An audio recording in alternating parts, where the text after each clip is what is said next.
All right, we're back. Another edition of Who You Got podcast. Thanks for tuning in.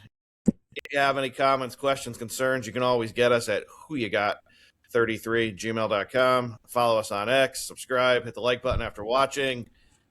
We'll start where we always do. Jimmy, any news in the UFC world? Nothing crazy, no crazy news. Some of the fighters visited the White House, Trump showing off the renderings, but nothing wild that's come out. We do have a good card this weekend.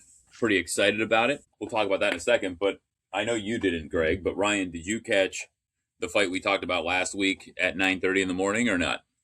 No. Wow. What a fight, boys. If you get a chance to go back and watch it, Ryan. I just want to know, what was that? I 100% will. I don't know how I'm supposed to remember that a fight, a sport that's like 5th or 6th on my ranking list. How am I supposed to remember it's at 9:30 on a Saturday once in my lifetime? Hey, Ryan, tell me what sports you remember right now. Yeah. Let's do a little in-show coaching. Jimmy, before the show, send Ryan a text. Say, hey, did you see the fight? That way you don't lead it up and run into a brick wall. Go ahead. It's okay. I was referring to wow, what a good fight, not wow, you're an idiot for not watching it. But you two take everything so personally that it was like, oh, I'm being personally attacked because I didn't watch the fight. I'm good. Yeah, and Greg took it that way too, Ryan. Even though I wasn't even talking to him. I was watching a sport at 9:30. I was watching an ELP soccer game. Yeah, excuse me, EPL. There you go. I had money on it, and I would rather bet the Premier League than I love betting Premier League. It's great. Go ahead. There's some great bets out there if you start really getting into it.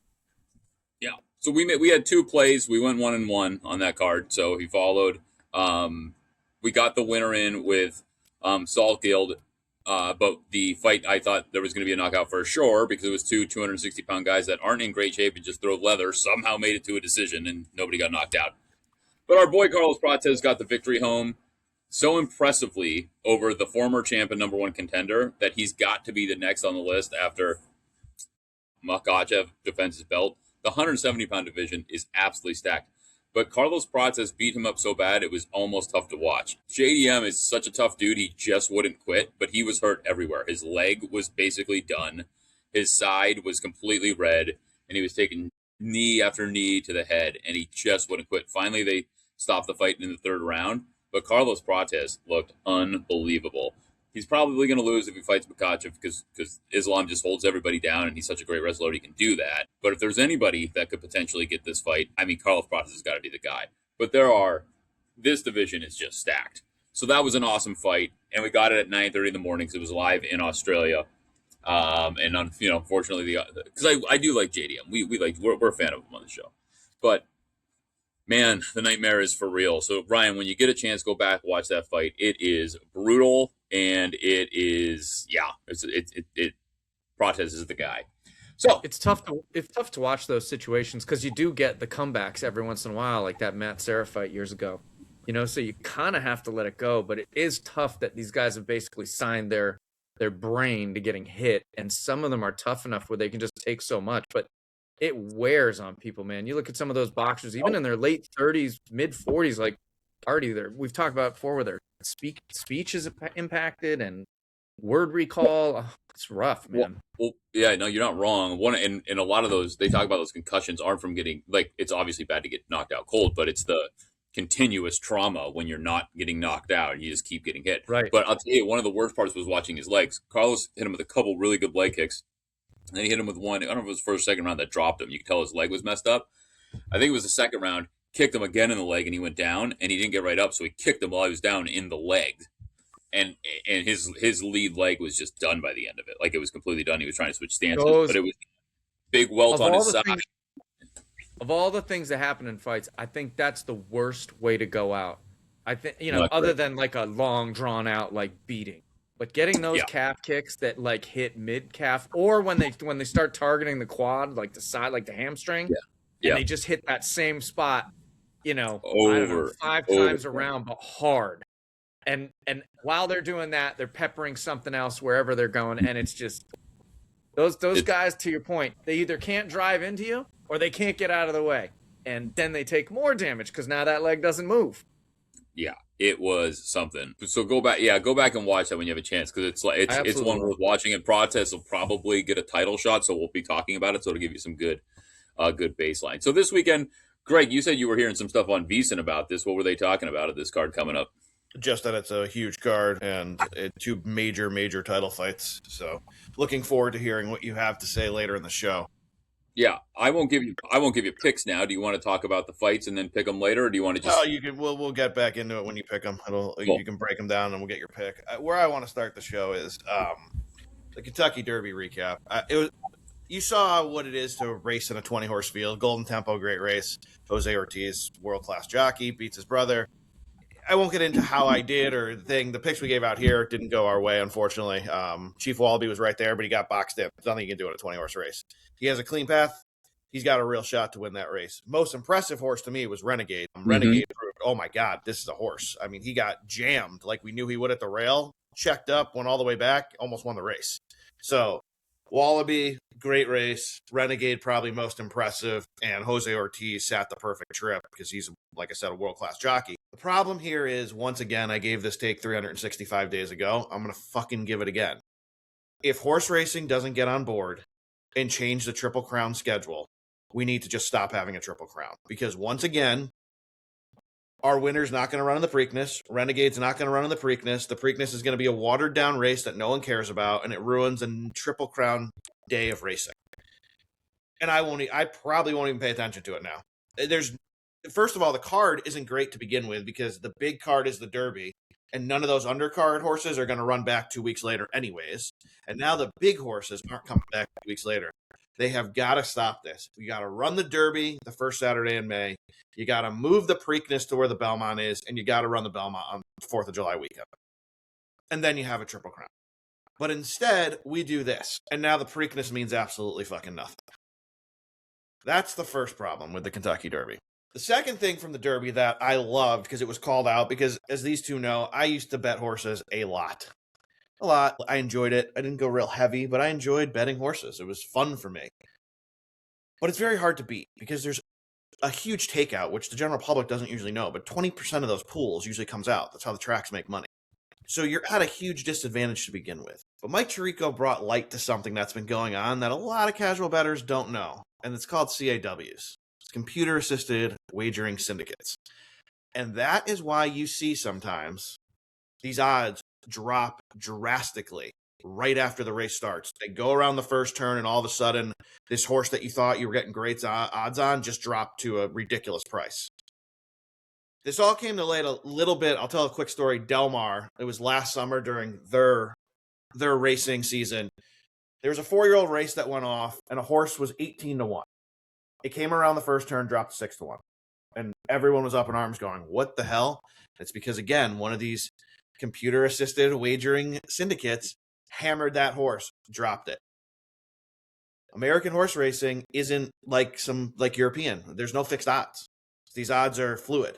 So what's happening is these computer systems are analyzing what we're betting, trying to figure out where the sharp money is, and then if it agrees, it hammers a horse right as the gate's about to open. And they have the technology, and the tracks help them. And they can pump in hundreds of thousands of dollars if they want right before that gate opens. So it happened in the Derby, and Tirico caught it. There was a horse, if you watch the whole card, it was 12-1, gates open, comes around the first turn, 5-1. Now, if you're a casual bettor and you just thought, oh my God, I got this 12-1 shot, looks awesome, and you only make 5-1, you walk away angry. And that's why the sport's going to die. Because the casual bettors are just going to go away. And I'm hoping it stops. This is why I won't bet full cards anymore. I don't pay attention to most of the circuits. The New York tracks are a little bit better. They have some parameters in place to kind of control this a little bit, but it's still not where it needs to be. But if this doesn't stop, you can't bet unless it's one of these big days. But now even the big days are getting hammered. Your buddy Jimmy from Barstool, he made a comment. He's like, yeah, I bet the ponies all the time. Now I bet about a third of what I used to, because you just never know what odds you're going to get because these guys, they're just ruining the game. But that's also hurting the tracks. If they're getting 20% and they're getting all that less as they drive away people, that's going to hurt them. No, the tracks love it because they're getting 20. But the tracks don't care a win. They're taking a 20% cut. More volume. As they're convincing you to bet less and whoever else to bet less and tons of people, there'll be less money in the pool. Yeah, but maybe. But remember, I'm someone who knows what I'm doing, and I know about the takeouts, and I know what's going on. The casual person who's going to go into Saratoga for the summer meet has no clue. They're just going to go bet their favorite number, their favorite color, the name that sounds cute. I got you. And these guys are going to hammer them. It's taking away the $20, probably $50 better that would bet on a horse racing season, if that makes sense. Because I'm not going to do it anymore. Because if I'm putting $20 down on a horse that I think I'm going to get 10-1 on, and I get 3-1, ruins my day. So that was my takeaway from the horse racing. I don't know if you guys watched the race, but that was my Absolutely. takeaway. That winner was crazy, man. I cannot believe it came from all the way at the back, and the way he treated it. And I'm no pro watching jockeys. I just watched the way he was like kicking, and when he whipped, and when he moved, and when he made the horse make moves. It was really a master class. Well, I won one bet, and it was because I have one rule in horse racing. You can write it down, because this is a rule you got to always have. Never leave an Ortiz brother off a ticket. So I had Jose on the double, on the Oaks Derby double. I had him to go for both, and he won both races, and it paid 148-1. So wow, that limited the damage. Nothing else came in, but that did. So that helped. Yeah, I did some different stuff than you that the morning of the race, and nothing really came in. I was close with a couple, but nothing. I bet like 8 through 12, I think, race wise. Yeah, it was the race itself was exciting. We watched all the lead up to it. Was hitting golf balls while we were watching. I can't give any further analysis. That was very interesting what you were talking about, because I didn't catch Tarico talking about it. But yeah, that sounds like it's bad for the sport. Yeah, it's terrible. So, all right, enough on horse racing. I'll go to the other topic we started on our last show, and now I just kind of want to circle back to it, and that it sounds like for sure now Liv is dead. And what happens next seems to be up in the air. Bryson basically, he wasn't disrespectful, but he basically said if he can't put content out, he's not coming back to the PGA. He'll just go focus on his YouTube channel. Basically what he said in code. But Rahm is trying to repair his relationship with the DP World Tour, because it sounds like that's probably where he's going to go next. The problem for Jon Rahm is if somebody funds the Live Tour, even if it's not good, he's going to have to stay, because he's got a very long contract. Bryson's is up at the end of this year. December 31st, he's a free agent. So is that the PGA what does he have to rule do about in the putting out meantime? content? Does the PGA have the rule about putting out content? They responded and said pre-tournament you can put out whatever content you want on social media. But I don't know if Bryson wants to, do something while he's playing, which wouldn't shock me. Yeah. He doesn't do it during the current majors that he plays in, though, right? He's not allowed to. Yeah. I mean, that seems like an awful... If he's allowed to do it before and after the tournament, just not during the tournament, that seems like a pretty hard-line stance by Bryson. I know. What I like that Bryson said is basically he said, if the current players don't want me back, and I get it if they don't, then I won't come back. How do they have any impact on that? There's no vote or anything, right? No, but I mean, no. It's just, look, Bryson. I said this before. If Bryson or Jon Rahm call up whatever tournament's happening this week and say, "Give me a sponsors exemption, I'd love to play," guess who's getting the sponsors exemption? Yeah. Because I would go if there was a tournament where I live and Bryson was playing, I'd be more apt to go than if Bryson wasn't. 100%. I agree. Yeah. I think Definitely it'll a plus. So it'll be interesting to see how this plays out. Well, Jimmy, it's another week has passed, and how do you feel in the MLB? I mean, Not good. not great. Yeah. I mean, you get a win, and then you take a beating, and then you're right. Then you get a win, then you take a beating. Hey, Red Sox have won 3 in a row. We're only 5 games under 500, baby. Yeah, I mean, Mets did pull 3 in a row off, and then they dropped one today to the Rockies. They were actually 4-1 in a 5-game stretch, but I mean, they're going to have to rip off a 10-game winning streak to get back anywhere near anything. So I don't know.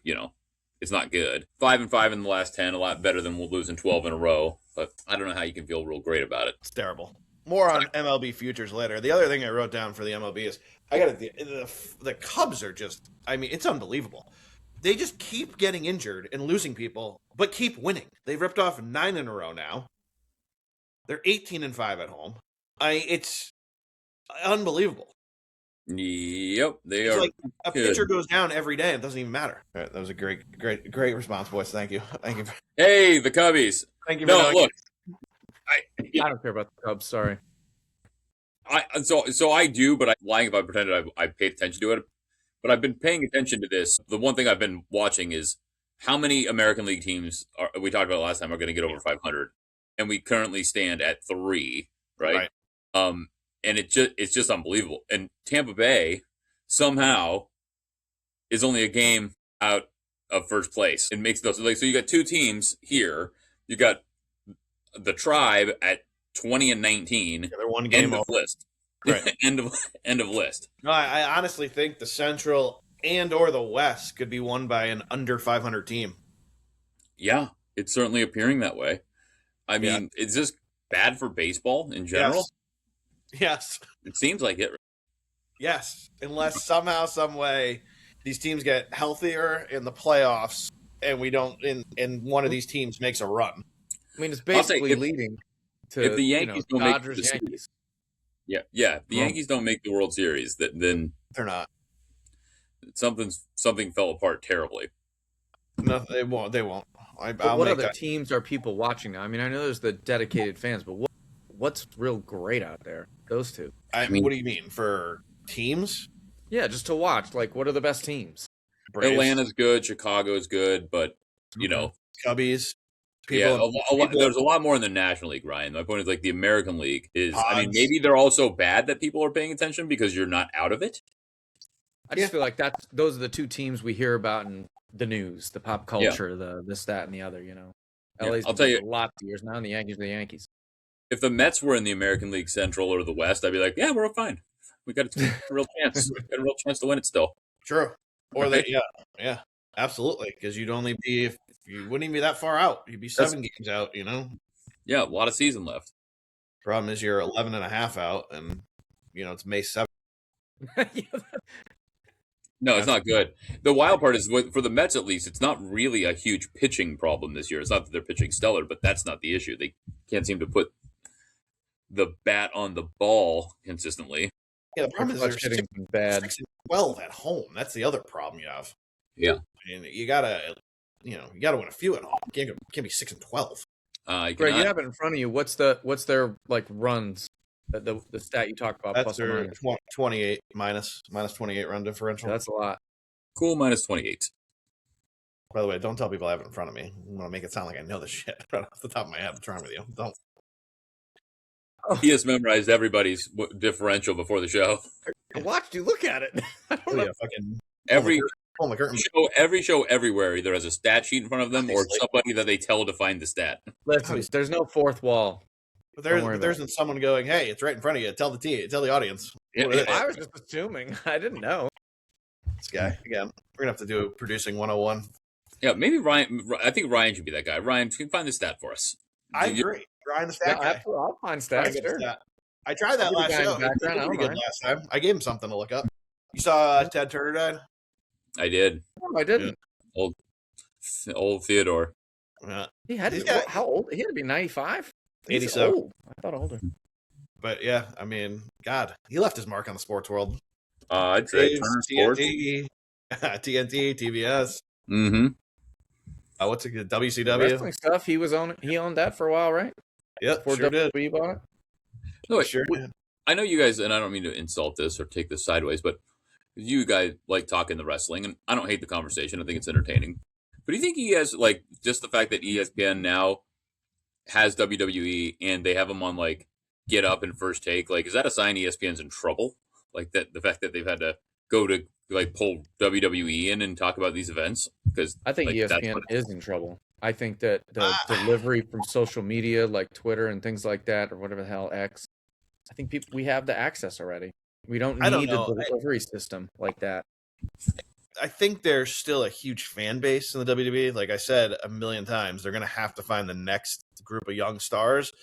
But look at the bidding war that went on for their library. It went to Peacock, then Netflix bought it, and now ESPN wants a slice. So I think that's part of it too, because don't forget, ESPN now is starting to have a big streaming part to them because they're part of Disney and they're part of, that whole package with Hulu, Disney Plus, and ESPN Plus.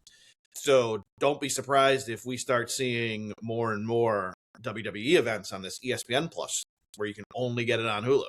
Yeah, makes sense. It's coming. No, I think financially it wasn't a bad move. I just think like if we're putting fake sports on the sports network now, is that a bad like what contract did they take the money of? I don't know. Jimmy, how does your friend feel about calling it fake sports? Will he beat you? Because I'd pay to see that on our podcast. He could. It's still fake sports. We can share that. that screen. Say that in front of him. I want to see what happens. Yeah. We'll ask him how fake it is when he's jumping from 15 feet through a table. Oh, I didn't say that's not real, but the outcomes. The outcomes are pre-decided. Yes. Yeah. Correct. Which I'd love to talk to him about too. All right. Before we get to the next topic, we're going to do another live tasting. I've been waiting to try this bottle, Jimmy, for a while. I told you about it. So I'm a big fan of the Macallan 12, but I have never tried the Macallan 12 110 proof from the, what is this? The Sherry Season Oak cases. So let's see if this Sherry is Season Oak cases. Yeah. Let's see the bottle. There you go. Let's see if this is worth the price. All right. Takes a sip, ladies and gentlemen. Oh, it's good. Very good. See, that's something I can get on board with, Jimmy. 110. I can't, the 80 that you like, it's just like, yeah, it's all right. But see, like that I can get on board with. That's got a good hit. All right, well done, Macallan. Not that I doubted Macallan. It's a great line, but well done. That's worth the price. I would endorse you buying that. Sherry, what is it? Sherry cask, you said? Sherry cask, the 110 proof. You'll find at Total Wine. Good news is the price of Total Wine, just the proof. So whatever. You look like you're amazed. Oh, sorry. Georgia, Oklahoma playing softball, and somebody made a terrific bunt, and the pitcher almost unbelievable. I mean, unbelievable. I am so sorry I asked. Why do you do it? No, I muted myself before because I was typing. Sorry. So that's I didn't realize until I looked up. Anyway, Georgia, Oklahoma softball. Oklahoma's up 4-0, but there was a. It's unbelievable. I mean, it's just unbelievable. Yeah. I don't even know why you're asking. What did you think he was watching? Did you have any? Did you really think he was watching the basketball or the baseball? What did you think? Yeah. All right. Anyway, it's great play. I mean, 0 for 2, Jimmy. 0 for 2. It's 0 for 2. Hey, let me get in one more useless fact that you guys don't want to hear. But Najee Kennedy, who makes $1 million a year to go to college and pitched a perfect game the other night. Pretty awesome against a top ranked team. The softball? That's not easy. What's that? There's a softball? Yeah, softball. She's like 6'1", 200 pounds, and she rips rise balls. And she pitched a perfect game against the top 10. Can you get the stat for me? Because I feel like there's been 6 bazillion no-hitters thrown in softball. Can you ask ChatGPT how many no-hitters have been pitched in an NCAA softball game? Division I. Well, he does that. Did you see Sterling died as well? I didn't. You didn't see John Sterling died? You missed that? Oh, yeah. You want to hear oh my God. You want to hear the craziest stat I heard? Mm-hmm. Now, I get that the playoffs have expanded since the Yankees were fantastic in the 30s and 40s and all that, but he's called 47% of all Yankees postseason games in the lifespan of the team. That's pretty crazy. That's crazy. Yeah, that's pretty crazy. Yeah, Judge had a big speech about him after he hit that home run right after he passed. A lot of stories, a lot of talk about how other broadcasters didn't love him because they thought he was too much of a showman and they wanted more of a play-by-play guy, like the wind coming 8 miles an hour from left field is gonna. The idea was shut up. So he was a great announcer. He was. I would listen if I was in the car and I was in the Connecticut area where I could pull in WEI from Boston or the Yankees. I would listen to the Yankees broadcast over the Red Sox one, just because Sterling was funny. His home run calls were great. He'd fuck up all the time, but he'd be funny about it and he'd own it when he messed up.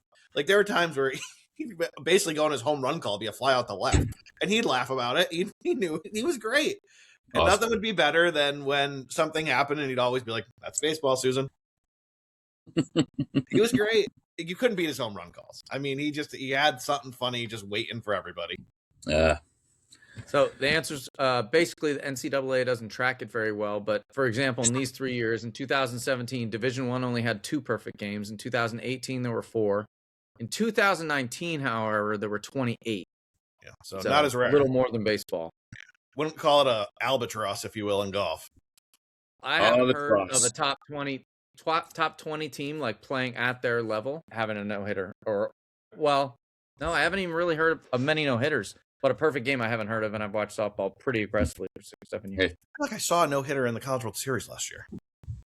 There could have been. I just don't see that many of them. Not when you're like top 20 teams against each other. Anyway, doesn't matter. No, I know you're not interested. Oh, it does. Look, She gets paid $1 million to go to school. That's something. which is absurd. I will. Well, I won't watch. I'll follow it on my phone when we get to the College World Series. You know why, Jimmy? Because you bet. All I right. hear you. I am ready to hear Jimmy on this one. I got it written down. Jimmy, here's my question to you, and I'm going to ask you to put away your love-colored glasses for the guy for a second and give me a real take. How big of a hit do we have to give Joker's legacy for going out like that? Because that is monumentally bad.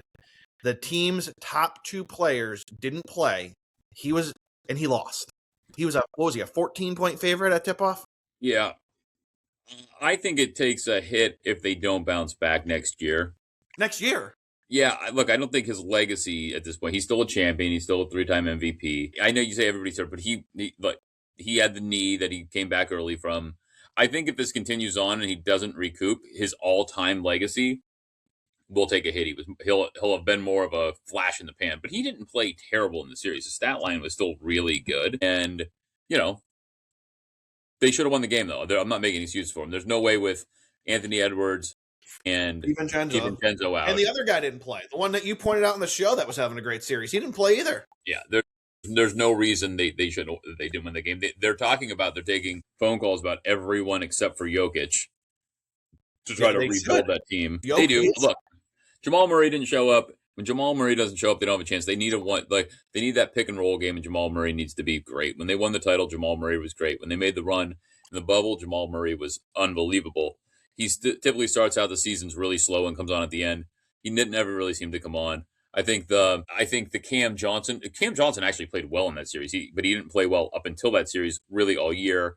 Aaron Gordon and Peyton Watson were both out injured, both critical pieces for that team.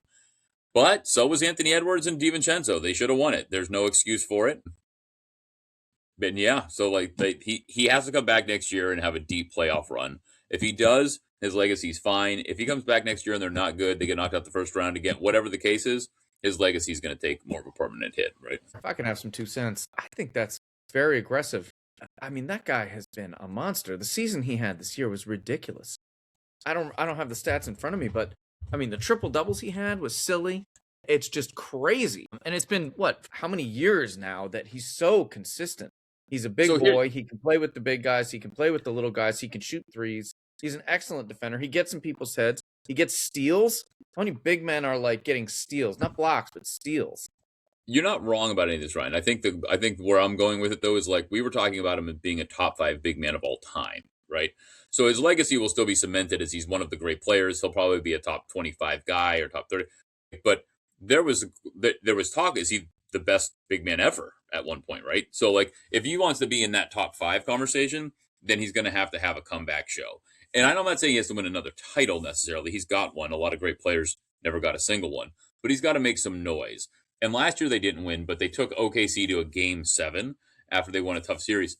And that didn't hurt his legacy at all. But I think, you can't get knocked out of the first round. These teams are going to keep coming. OKC's not going anywhere. San Antonio's only getting better. I mean, I think you got to feel pretty good about the Timberwolves, right? Where they are. They just beat them without their best player and a starter who's not their second or third, but probably their 4th most important player on the team. So I think they need to look at who they've got around them, and they've got to figure out what the next move is. And I think Jamal Murray might need to not be there, but you can't just replace him. You got to replace him with somebody that can shoot and play the pick and roll game. I don't disagree with any of what you said. I just have a follow-up. Where would you rank Dirk Nowitzki as a big guy? I mean, I know he's kind of a 4 more than a 5, but where would you rank him? In overall players, you're talking about Jokic potentially is now 20 to 30, from top 5 potentially. Well, I was talking Jokic top 5 big men. I think in total players, he's still a top 20 to 30, maybe top 20 player. But they were talking about him with Wilt and Shaq and Akeem and Kareem, right? And all those names. And I think that, you can't go out in the first round to an underclass team and necessarily be that top 5 big man. I think he can still get back in that conversation. He's not that old. He's got 5 or 6 years left in his prime. So we'll see what happens if he comes back healthy. But they do have to get something else around him, some shooting. They don't really. I mean, outside of Tim Hardaway, and he's not great. He's just solid. And Jamal Murray, they didn't have a ton of shooting. Aaron Gordon's solid. Gordon's hurt a lot, and he plays through a lot. So Aaron Gordon's one of the tougher guys in the league. Peyton Watson played really well, but he's not a sniper either. You put he's probably too old, and he's the greatest shooter ever, so it's a tough thing. But Steph Curry can play that 2-man game. Like Steph Curry and Jokic, even Steph at this age, Oh God, that would be unbelievable. that would be something. It'd Yeah. be unbelievable, right? So it doesn't have to be Steph because that's over the top, but somebody that can play a 2-man game that's better than Jamal Murray or more consistent than Jamal Murray. How about that? So I'm not comparing these two. I'm just saying, I loved watching Tim Duncan because he was so oddly unemotional most of the time, and I mean, obviously, he's a legendary player. Yeah, But somehow Jokic, what's that? the big fundamental, right? It's just, Yeah, but somehow Jokic has this makes me want to watch factor, whatever that is. Oh yeah, me too. He's Like him. aggressive sometimes, even when he doesn't necessarily need to be. He's a leader out there. He's calm other times when you expect him to explode. I really enjoy watching the guy. And then obviously he can do everything. He can shoot free throws. He's unbelievable on defense. He's got great moves on the post, and he can shoot threes. That's just an incredible player. So I'm not arguing it hurts top 5, and that's a little bit more difficult. But I do in the time we're in now, he's really fun to watch. I agree completely. Yeah, he's fun to watch, but I mean, I'm not ranking him ahead of anyone Jimmy just said as of now, as a center. Are you asking where we're putting Dirk as a power forward? I haven't seen a list of power forwards, but I put Dirk in the top 5. I would think Dirk is is he a top 25 player all time? We could pull up the list. And if not, it's tough. That list is tough because you're not going by position. Yeah, but he's a top 5 to top 10 power forward of all time. Yeah. Does he make that top 50 list that came out? What was that? Yes. 10 years ago? Yeah. Dirk makes top for sure. It's the question. I think is he in the top 25? But he's got to be in the top 50. I just was kind of thinking about both of them. Dirk was the same way. Dirk was like a unique 4-5 kind of guy, and Jokic is almost like that. I mean, Jokic could play the 4 for sure. He plays the 1 a lot. Plays the 1, yeah. But Dirk, yeah, he was more of a true 4. I would say I would never think of Dirk as a center ever. No, yeah, and maybe, look, but a lot of times he was the tallest guy, on the floor. Is kind of how I'm thinking about it. Look, I think Greg's point to begin with, it only takes a hit because we thought of him as maybe one of the greatest, right? And I think you have to pull that back. He's still an unbelievable player. I think he's got a lot left in the tank. I think the flip side is if he would have won a championship this year, he would have been top 5 centers of all time, most likely, and in a really good argument for top 4. I think you got to put him in his own category when you come to position because he plays them all. Mm-hmm. You can't compare him to a Shaq. You're not going to compare him to a Kareem. You're not going to compare him to a Wilt. It's fair. Or Mutombo or somebody like that. I mean, Mutombo's not even top 100. I know. I'm just To saying. say his name, to Big, put them in the long, same unbelievable. He's an unbelievable defender. He had a He's few got a good blocks swag. like this. I mean, that's about all he's good for. All right, the Magic, Jimmy. We got to get to this because what the fuck happened there, Orlando? They scored 17 points in the second half. It's a little more of last year. They were good, but they didn't have scores. And then Franz Wagner was out. I mean, that was the big difference. He was out last year. They had him dead to rights. They coughed up a 22-point lead. I know. In game 6. That's what happens. They go At through. home. At home. You only have 3 people on the entire team you can count on to score, and one of them was out. And then one of them is on the bench, and one of them you defend like crazy. You got Boncaro, you got Desmond Bain, Franz Wagner. There were other really good flashes in the pan. The greatest dunk we talked about was of the playoffs was in that game where Duran got dunked on by Kane. That was unbelievable. And then the Magic fired the coach. But you got to feel good. The 8 seed took the 1 seed to a 7th game. I know they lost it at the end, but they just don't have the firepower. They don't have scorers on their team.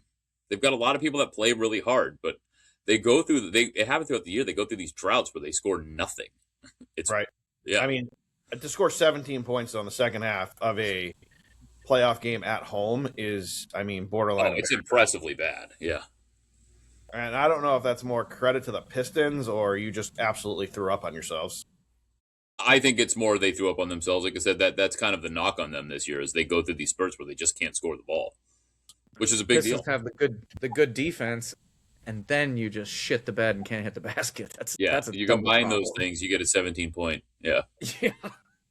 You would have had 32 if either of those things weren't true in the half. I want to officially welcome Jason Tatum to the no heart list. I mean, how do you possibly sit out a game 7 at home like that?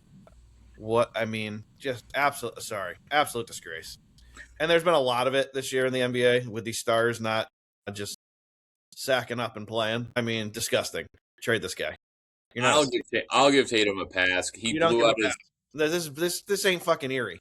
This is Boston. This is Boston, Massachusetts, where you bring your lunch pail and you go out there and you go to fucking work. Yeah. Last time he played a little hurt, he blew out his Achilles and he was done for a while. This ain't the Erie Panthers or whatever the fuck you have up there. This is the Boston Celtics. There was an Erie Panthers, as a matter of fact. I'm sure there was. There's no fucking pass here. Hey, it's a game 7. You'd have to amputate Larry Bird's leg for him to not play in a game 7 at the Garden. Yeah. Well, here's the problem. Yeah, the problem is he's on the wrong team. Go play for the Cleveland Cavaliers and let Jimmy root for you. Get the fuck off my team. Hey, listen. I'm real sorry Boston lost. I'm not really sorry. But me either. I can't stand watching them anymore. I want them to blow he the whole said it. He said, I'm done. I'm good. Yeah. No thanks. Yeah. You said it, and I bet $5 like after game 4 maybe, and I think I won 32. Well, did you see what did you see what your coach said about how he felt after the loss? Yeah, please fire me. He basically said I felt the same way after we won the title. Wait, what'd he say? No, I didn't. I didn't watch one thing after the loss. Yeah. When they lost, I went like this, Jimmy. When they lost, I went, yes, and then I checked my DraftKings account and said, wow, I hit the spread and the money line. Yeah. Yeah. He said he felt the same way as he felt when they won the title. Yeah, that makes a lot of sense. Insanity. Yep. And then Jaylen Brown said this was his favorite season ever. Yeah. Yeah. Well, I saw he said there was no tension and he wants to play for the Celtics for another 10 years. He's the only one I agree with. Bring him back and just surround him with people who don't think the only thing you do is throw up a 3 from 35 feet. Yeah. I mean, when the coach is telling you to do it, I think the coach is the problem.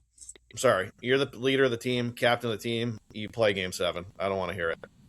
I want to hear it. And speaking of that, you can go to your injury news now. Your guy's going to join the no heart list too. So is your injury on the Knicks here going to be a big deal? Or are they going to win? I didn't see the fight. So it was supposed to get announced at 5:00. I didn't see the announcement. I know it's a hamstring. He was listed day to day as of this evening.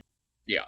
So unlike Greg, I'll take the other side of this because if you watched Aaron Gordon try to play, and Aaron Gordon's one of the toughest guys in the league. If you watch him try to play in Denver, the game he played with his hamstring, and you saw how ineffective he was and how painful it was to watch him try to move around the court, you can't play if your hamstring tweaked. Now, no, I think the move, if it's at all compromised, they're up 2-0 on Philly. We can probably win the series without him, but you let him get healthy because we need him for the long run. We can beat Philly without OG. Now, OG has been the best player in the playoffs. He's been great. He's been fantastic. He does it all. He's a Swiss Army knife. He's the best defender. He can shoot the 3. He can get inside. He can dunk on you. He can do it all. He's worth his contract for sure. He's making it look great. If there was a downside to OG is he is injured more often than you'd like him to be. But a hamstring injury, if you listen to the pros, I was listening to Bart Scott, one of the toughest guys around, talk about it, said it's very, very difficult. And what looked like where he strained it was on his upper part of his hamstring, and you can't burst and you can't decelerate. And it makes it really tough. You can gain speed as you go. So if you're a receiver, you can take off and start rolling. But if you have to make quick movements, it's brutal if you have a hamstring. So sit him out. Let him rest up for a game or two. Heat it up. Let's see if he can get back for game 4.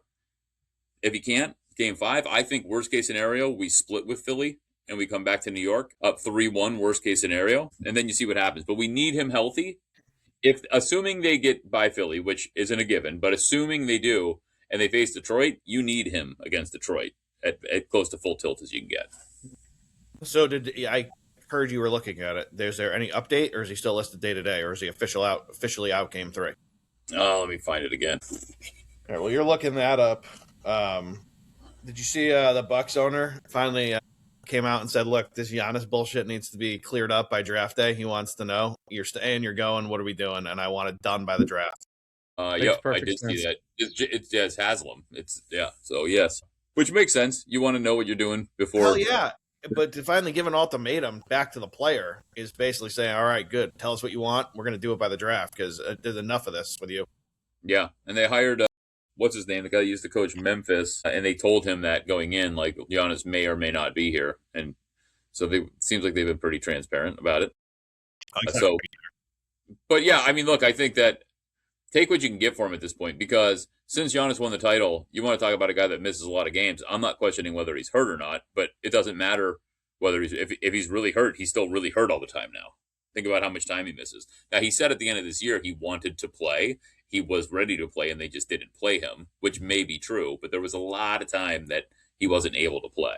So, I don't... Take away the guaranteed money. They'll be out there all the time. Pay them per game. They'll be playing. They play tomorrow. That's a great point. We got to figure that out with all these sports. Like, this guaranteed money thing is crazy. It's just very difficult. Like, I get it. We've got to get to some reasonable balance between guaranteed and not, We talk about running backs in the NFL all day long, right? They have this short window. But, man, that is difficult because we can't be guaranteeing money and then it's dead money forever. Look at Jimmy's quarterback, for Christ's sakes. He's chilling. Oh, yeah, they didn't have to do that. That was a bad team decision and a bad general manager. I understand, most people in football don't do that. I know, but I'm just saying that it needs to be better evaluated when you're making those decisions. Yeah. That was a terrible decision. That was a terrible decision by a desperate franchise. That's what you saw there. Wow. Yeah, I wasn't crapping on the Browns. I'm just saying in general. No, I am. I mean, but that's what it was. That's not a systematic problem. Most quarterbacks don't get that much guaranteed. And quarterback positions obviously are highly compensated, but that was just a terrible decision by the Browns because he wasn't going to go to Cleveland. And they said, "Well, what if we paid you like idiots?" And he's like, "Well, if you're going to pay me like that, I guess I consider it." And sure. Like, hey, guess what? We're just dumb enough to do it. So that's what you said. Yeah, exactly. Yeah. He said, well, I'm going to be under investigation next week anyways. Might as well ink this deal. Yeah. But by the way, real quick, before we move on, because maybe we're going to talk about it, but my God, the Knicks are playing awesome. We got to at least touch on the Knicks playing. Amazing. Yeah, I mean, we're gonna get to it when we get to the NBA, but you can talk about it now. The Knicks are by far. I made the bet on this show last time. I got all kinds of tickets on the Knicks right now. Yeah, and my favorite play I made since our last show was I got plus 115 Knicks and Avs to just win this series, and I loaded up. Oh wow, that's parlayed them both to win the series plus 115. Loaded up, and then I made another one with I got a little plus money. I took the Ducks getting 2.5 games with that. Yeah, because I don't know why Vegas is getting all this respect. They suck. They are the slowest team I've ever seen on ice, and I think people don't even realize they were down in 5 games to Utah going into the third period. Somehow they won 3 of them. Yeah, the Ducks are moving on. I'm going to lose to Vegas out of our bet, Jimmy. The good news for me is you're going to lose the Cavs, but and it's going to be it's going to. Not dead yet tonight. If they pull one in Detroit, we got a series. Yeah, I think Detroit's moving on. I think Detroit got the jitters out. I think the Knicks and Pistons will be a good series. I think it'll go 6, but I think the Knicks go to the championship. We'll get to that later. But going to the NHL, I wrote it down. Oilers and Stars both got bounced. Jimmy, I really thought it was a good pick in our bet, the Oilers. I didn't see them losing like that. I said on the show, I thought they might lose in 7 because I did think the Ducks were a pretty good team. They're very young, very scrappy, very fast. But once again, the Oilers just don't have goaltending. And McDavid came out and basically said it. We got to fix this. Yeah, and I hope that happens. The problem for Edmonton is they got one more year to figure this out and sell McDavid on signing his second and probably last long contract if he signs like a 10-year deal that he'll have in his career because he's going on a decade here. Yeah. You gotta win. You gotta put pieces around him, or he is not going to be an Oiler. He's going to go somewhere else, and it wouldn't shock me if he wound up in Dallas or Minnesota. Oh yeah, why those two specifically? Because they're on the verge. They're on the verge. I mean, he can go anywhere that has decent goals. It wouldn't shock me because of his ties to Erie. He goes to Buffalo for you, Jimmy. Hey, I want him in Tampa. Send him to Tampa. He's not going to Tampa. No, send him to Tampa. It's too hot. He's not going to Tampa or Florida. He's come out and basically said he hates Florida after those rivalries. listen, you can make fun of it all you want, but I did some research and I said, what's the only city worse than Buffalo? And it said Edmonton. I said, okay, that makes sense. Right, yeah, that tracks. All right, yeah. So maybe, you know what I mean? It's a slight upgrade. Could be true. Yeah. The best series, though, the best series by far was Tampa and Montreal, which we told you right here that there was not much separating those teams, and boy, did we see it. But where Jimmy's going to take a hit, where he's going to take a hit for challenging me when I picked Montreal, and he told me I was out of my mind. Not only did Montreal win, but they had 9 shots in Game 7, and you still lost. You still lost. Absolutely brutal. What was it like watching that game? Wasn't fun. That was a shocking stat to read. Yeah, I will tell you this. To watch. It was more shocking to watch. The second goal that flipped it. I mean, it was a good goal behind the net, hit off the pad, and I'm like, there's a lot of time left, and yeah, just nothing came to. And you thought, because like I said, Montreal wasn't. There was no shots on goal. Nothing was happening. Tampa felt like they were dominating the puck, and they just couldn't get one home. Even though it didn't go the way I wanted it to go, Game 6 might have been the best hockey game I've seen in my life. And it was 1-0. That game was awesome. And those goaltenders were unbelievable. Did you watch that one, Jimmy, or did that one pass you by? I had it on my phone. I had a birthday party to go to, so I had it on my phone. That was a game. I mean, I'm sorry you missed it, because that would have been one. If I was a fan and my team won that game, I would have been pretty pumped up. But both goals, they were making saves that were unbelievable, because it was 1-0, but it wasn't a game where you're like, wow, this is boring, because there were scoring chances all the time. I still can't believe Ryan's watching softball off to the side. I mean, just like, that's, if anyone's watching, it was an unbelievable. Hey, there's no one watching. I don't even know how this is. Yeah. Is somebody FaceTiming the game for you? Because I can't believe it's televised. Absolutely. There's 12 people watching, about 200 total listen to our podcast. So you have a 1 in 250 million shot. Whoever's listening, go back and watch the Georgia play at the top of the third on third base for the first out. It was unbelievable. All right. It was like, all they heard was like the Peanuts, like the wah, wah, wah, wah, wah, wah. Sorry. All right. Jimmy left, but before he comes back, you can give me your take if you've heard this. Sounds like college football is going to get rid of all the conference championship games. Good. They've ran their course. True. That's great. They're still useless. Thing. Yeah. Yeah. I mean, it's great to bet on, but I get it. I have zero problem with it. I think they should, as long as they expand the playoffs to 24 teams. I know you're mad because that's less to bet on. I get that idea. I would rather have more playoff games than the conference championship games. Agreed. That's what I would rather have. Yeah.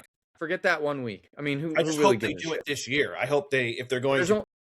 How many do you really care about? 3 conference championships? If they kick them all out, you'll have a regular season champion who gets the automatic bid. Perfect. And then give me a 2014 playoff, and I will be a very, very happy person. And how many championship games? I know we watch them all. I do the same, right? 5 or 6. But how many do you actually care about? Forgetting gambling, like how many do you actually care about from a conference point of view? 3? Well, it depends on the year, right? Fair enough. But like SEC, Big Ten, all of them. I mean, I care about all of them. It's just a matter of which ones that year will I care about. Okay, my point was more like what are the viewerships that are like way through the roof? And I don't think any of those. I think it correlates. It depends on what the game means. Like if you get 2 teams that are playing and there's only going to be one of them going to the play, kind of like what we thought might happen in the ACC last year. But then Miami got in anyways. But we thought that was for the play-in, right? Again, I think it depends what that championship game meant. That's probably the viewership and what I cared. Jimmy, what we're talking about as you walked away is it sounds like college football is going to just move on from conference championship games and hopefully expand the playoffs. I don't like it. You don't like it. See, I love it. If you get rid of the conference championship games, I'm fine. Give me a 2014 playoff and I'm happy. The conference championship games to me mean nothing. No, I think they're fun. I think I would not count them against. Maybe play them, but don't count them against their playoff seeding. But it's still good for. But then no one's gonna try. It's gonna turn into we'll set our starters. Yeah, you might be right. I don't know. I love the Big Ten championship game. Always have. Yeah, but if it's Michigan Penn State, whoever it is, right? If they're both going to the playoffs, who cares? Yeah, they're playing other best teams and by their rank. I'd rather just win the regular season title, hang a banner, and not go to a Big Ten championship game and get upset if I'm Michigan. If I just beat Ohio State and then have a letdown the next week, how terrible is that? Yeah, it's fair. I mean, to be honest, the Big Ten, not every year. I don't need the. If I put this up as a short, I don't need the hate speech back in the YouTube short I put up. But 8 out of 10 years, the Big Ten championship is called Michigan versus Ohio State. It's the week before. Yeah. Right? I mean, most times they're 1-2 and they're going into that game. Sure. No, now you got Indiana, but yes. You had Indiana. And that's over. Yeah. Well, I don't know. Is it? Yes. I don't know. I think it is. It's over. It's over, Jimmy. I don't know if it is. How many people are coming? Well, we'll get to the preview soon. I can't believe they already. But They were good 2 years ago. A lot of them didn't come back. Signetti retooled and came back and was better. Look, if Who's Cuban's saying he's going gonna to keep funding the team, then maybe. And he is. And fine. If Cuban's going to keep backing the truck up, then maybe they'll be competitive. I don't see them winning another national championship. I'll tell you that right now. Maybe not, but I do think they're going to be relevant. And they were completely irrelevant. They were the epitome of irrelevancy, college football. Yeah, and then there's the college basketball side of this coin where I've been listening to a lot of the talking heads, and a lot of people seem to be annoyed that the tournament's going to 76 teams. I think it's good. Yeah. As long as you put more mid-majors in, I think it's great. If you put, like I said, if you put the 12th and 13th team out of the Big Ten and the SEC, well, then I think it's dumb. But if you're going to put more of these top mid-majors, right? Don't you think that's going to happen? I don't know.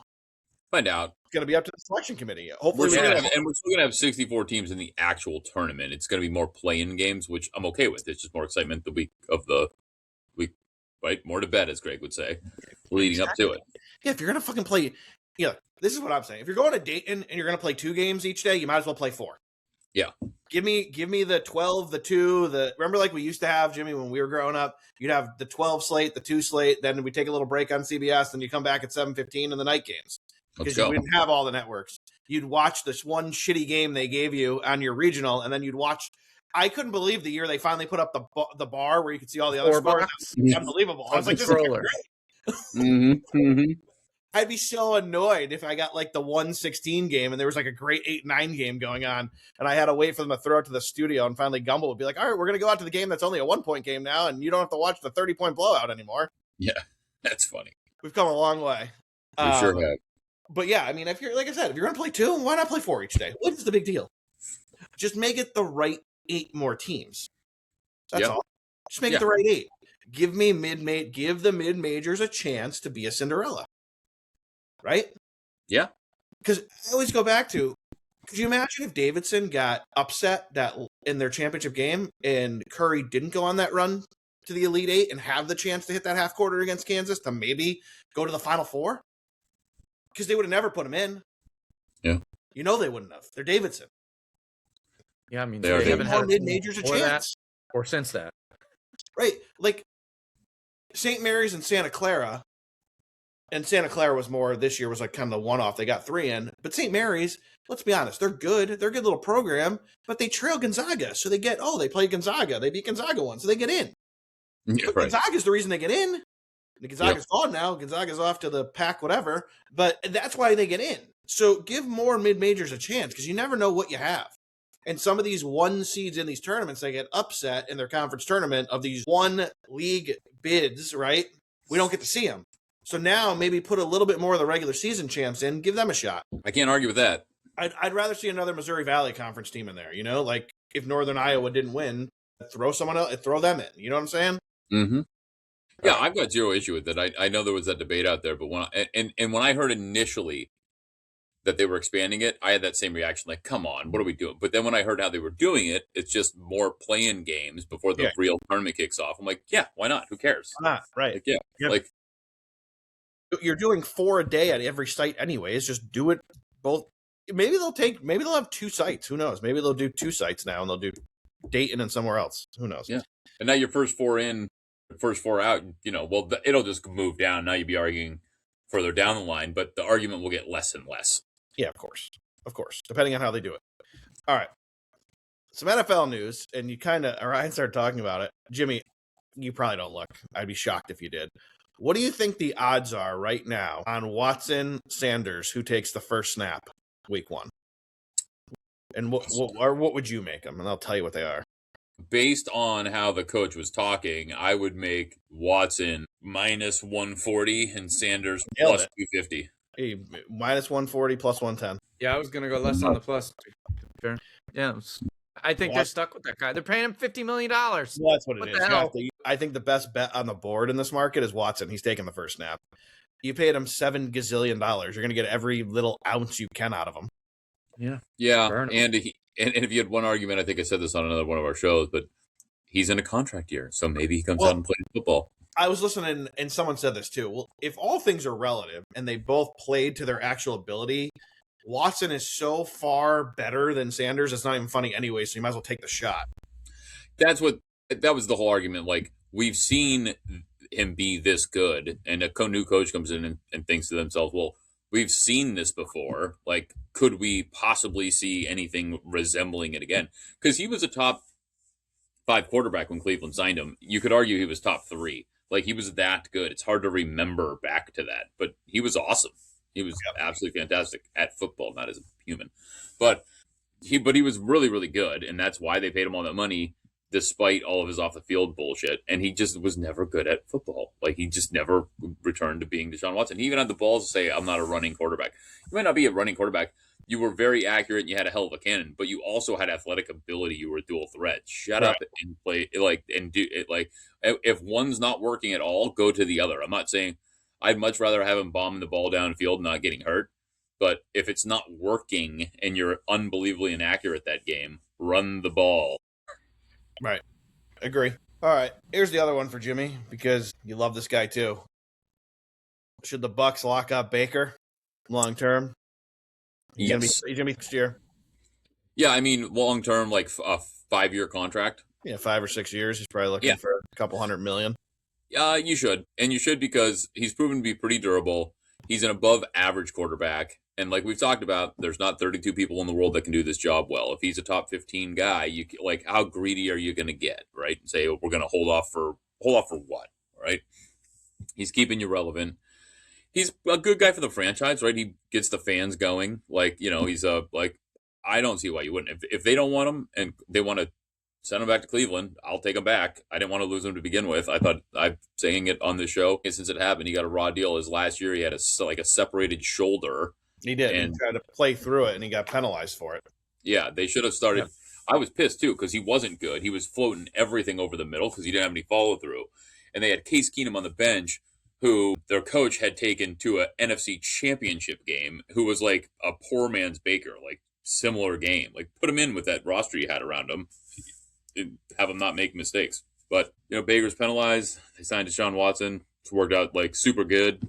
So that's awesome. And, but I think they'd be crazy not to lock him up at this point. And the fans must love him. How annoying is the Rodgers bullshit at this point? It sounds like he'll be there May 18th or whatever the date is, but oh my God. Like, if I was Pittsburgh, I'd just be like, look, you're 600 years old. Like, I don't want to go through this anymore. Let's move on. Yeah, he learned from Favre. They're just literally the same bullshit. It really is. And it didn't seem like they liked each other that much in the day, but he's playing the same game, which I understand, man. I mean, he's got plenty of money. He doesn't have to play. He probably really enjoys it, which is why he only wants to play when it matters. But the problem is those young kids are not getting reps with him, getting his knowledge, getting his timing, figuring out his angles, his spins. It's important. But he could have. The problem is he could have said that, like, look, I want to play, but I don't want to come till this date because I'm old and I don't want to take a beating and blah blah blah blah blah. He could have said that. He didn't say that. He's just writing it out. Like I'm sure he could ability to do that. Personally, I mean, he's not there. Are you right? I think he could have probably worked that out with them, so that they could have planned accordingly in the draft and so on and so forth. But they have weapons this year. Last we saw him, he didn't exactly look like the Aaron Rodgers of 10 years ago that could move around the pocket very well. So I wouldn't expect a lot out of him this year. All right, fair enough. I don't doubt that if they give him protection, he can pick apart a defense still. It's just his whole offseason routine is just old. Panthers are looking at a long-term deal for Bryce Young. I don't know how I feel about that. I know he had a better season last year, but I don't know if he's going to get you to where you want to go. No, but he ended the season before pretty well. Like I said, he's young. He's improving. I agree. It's tough to think about a long-term deal for him, but again, what's the alternative for them? You know what I mean? Like I don't in a draft behind him, they don't have someone else ready to go. So I think based on his growth, you probably have to sign off on it. Is this going to be his fourth year? I think he's in his last year of his rookie deal, no? Or is it next year? Well, because they can always pick up. Did they pick up his 5th-year option? Because then you could buy you a little time, but you do also risk him becoming a free agent. So maybe this is year 4, and that's why they're talking about it. It's probably what it is. The Texans say CJ is the guy. I would say not after what I saw, but okay. Yeah, last I checked, he's not. But they're digging in, I guess, with that defense. If you can ever get what he did his first year, get him semi back to that, they're going to be scary, scary good. But after what I saw last year, I don't know if CJ is the guy, everyone.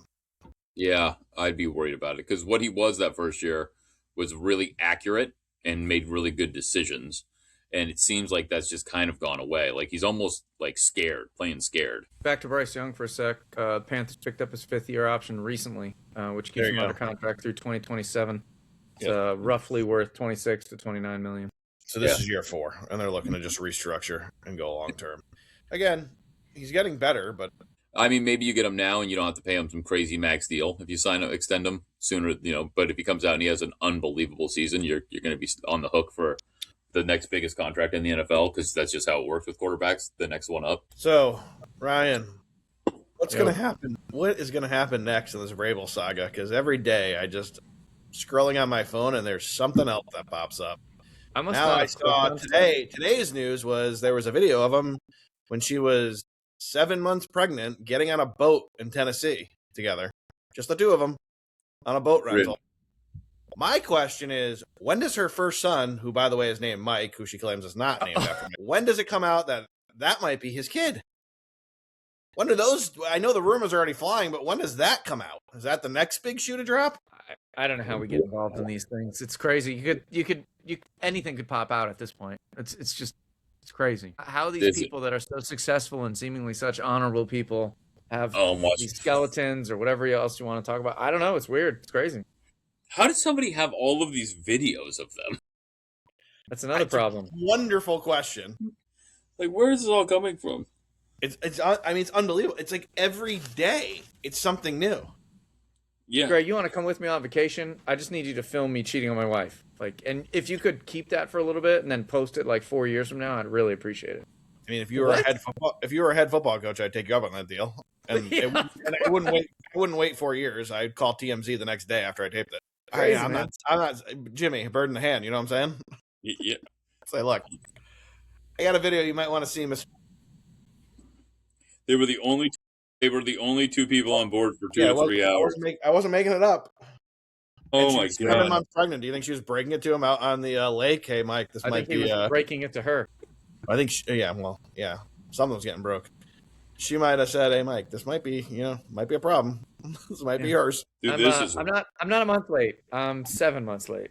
And look at this. Well, she was engaged. She was married actually, because I guess the kid came 9 months after the wedding. Oh my! That's why. That's why. And yeah, like where did all these videos? Somebody was just sitting on them just for one day when this all started. It was getting better and better, by the way. Oh, good. Macallan 12, and I'm about to go get a refill. You know me. Do you have ice in that? I did. I did it straight first, and then I wanted to see what it'd be like on ice because we're getting to the summer. I don't mind scotch in the summer, but I like it chilled. So got it. It's good. 110 with a nice whiskey cube. Mm-hmm. Well done. Again, because you know me, I got to give you another take. I can't believe this. This will Ryan's murdering someone in the murder room. This will shock you. You know me, I'm not a cheap guy, right? I'll spend. Yeah. You ready for this take? This is my last run with Nespresso. I'm going through the pods I have, and the machine's going in the garbage can. What happened? They have priced me out. I am not paying $16 for a sleeve of 10 anymore. Is that they've gone to that? For the flavors I want? Yeah, they're between 14 and 16. And I'm going to tell you something. I was sitting in bed last night and I was like, wait a sec. It's 16. It's $1.60 a cup and it's 7.5 ounces. So it's $3.20 for a 15-ounce cup. I pay that at Starbucks and someone does all the work for me. Yeah, that's why when they were $1.10 a pod, 11 bucks. I was all in. I'm in, yeah. Yep, not anymore. So I am going to the high-end Keurig machine coming up, the one that has the full pot and the single in the same machine. I'm just going back to that. Good night. Oh, you're gonna make a pot of coffee? I will. That was the one I had before, and then the espresso was I got sold. They hooked me in. It's good coffee. But I'm not paying $1.60 a cup, a 7-ounce cup at home, Jimmy. That's and again, wild. like I say, I'm not a cheap guy. I'll pay. Not that. No, you've priced me. That's a lot of money. It's it. You can take George Clooney and fuck off. Yeah, it's way too much money. Let me also spend a special fuck off to Prime for continuing to lose the telecast. The telecast that, by the way, I'm at least 2 plays behind on anyway, even though it's allegedly live. At least twice a game, it just completely fails, kicks out. Just curious, what is the score you have right now? I don't know because it kicked it out, so it's not on. Right? On the phone it's 84-81. This is absolutely brutal. Enough with the NBA on Prime. It's a total fail. I can't before Ryan comes back. By the way, and I don't know, this guy's got to be pretty old, right? Luke Skywalker here. Did Luke Skywalker really post a picture of Trump in a shallow grave AI generated on his social media? I don't know. I didn't see that. What's the other story that flashed across my phone this morning? I don't know. That's actually pretty funny. Jedi. Yeah, fucking whatever his name. It was Mark Hamill. Yeah, Mark Hamill. And if Trump got mad about that, which I think the White House commented that this is a sick individual. I think that's all they said. Yeah, and again, I'm not political in any way, shape, or form, so I don't care. But Trump did make a post of him like he was Jesus, like he True story. True story. So to and he be said, fair, "No, I don't someone know." told him that was wrong, and somebody pulled it down eventually. Somebody, just thank you for clarifying. Yeah, somebody said, no, it's yeah. What? Oh, pull down the Jesus thing. Yeah. Well, I think Mark Hamill pulled down his one too, but I mean, it's pretty interesting. And he posted a picture of the president in a grave. Yeah. Hey, Prime pulled down my broadcast of the game, so I'm working my way back in here. It's only taken, I don't know, the better part of 5 minutes. Since you can't watch the game anyways, you might as well give us your UFC picks. So go ahead. All right, so here's my UFC picks. This is what I got for you. We're not going to break down the entire card. I'm going to break down the fights I want. I'll break down the 2 title fights, obviously, a little bit for us. There it's back. Holy shit. And it's making noise now. You know what? I don't want to hear these terrible broadcasters talk about the game on Prime. Yeah. So Prime. I would watch this in silence even if we weren't doing a show. That's how bad it is. So it's so bad. It's so incredibly bad. So we're going to start a little farther down the card just because it's somebody we've talked about. Somebody you'll know. The King Green is fighting. So King Green. Oh, there he is. King Green is fighting. He's fighting Jeremy Little Heathen Stevens. He's been fighting forever. I watched him literally 20 years ago. He's 39 years old, started fighting as a teenager. I mean, I'm just talking about this fight because it's 2 39-year-old guys. I don't know what Jeremy Stevens is doing. I don't know how he still has a UFC contract. In his last 10 fights, he's 2-6-1. How he still get I like watching him fight for nostalgia purposes. But here's the thing. King Green, since he got wheel kicked by Ruffy, that was after he got in the head, that was after he got submitted by Paddy Pimblett, he's actually won his last 2 fights. And he can knock you out. So I'm only throwing this out there because I think King Green does get the victory, and I think he knocks him out, and you can get that at plus 225. So just for fun. And if you don't want to bet that, here's the problem. The money line on this is King Green minus 375. I wouldn't take that.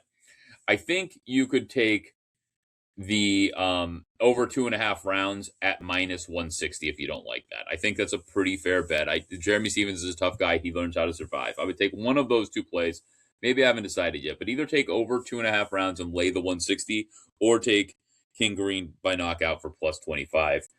We'll make our decision on the day of the fights, but I think either one of those is an okay bet. Just depends on if you want to throw a half a unit on something big plus money or you want to lay the full unit and a half on the minus 160.